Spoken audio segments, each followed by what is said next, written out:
Nestas primeiras xornadas de traballo, os mariscadores de Rianxo constataron o que xa se temían.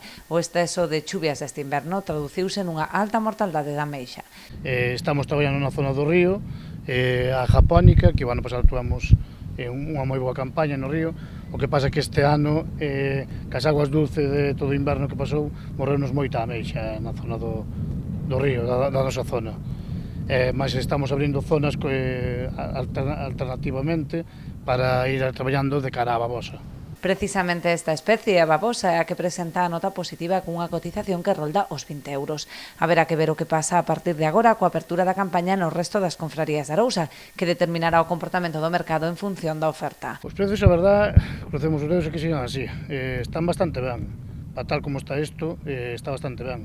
A babosa, por exemplo, o jueves foi nos toda a 18. Está bastante ben de precio. A japónica tamén está aguantando, cerca de 8, máis ou menos, está aí a última.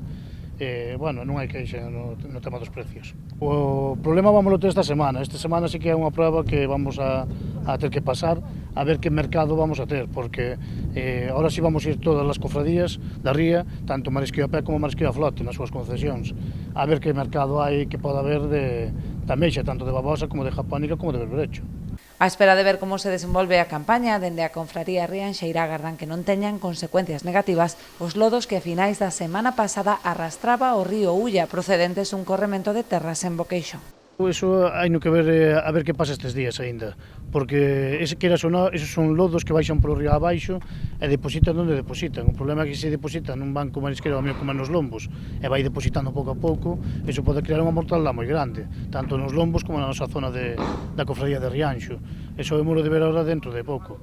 A verdad que tanto co virus este do Covid e todos estes problemas que estamos tendo este ano, a verdad que vai ser un ano moi complicado para o sector do mar.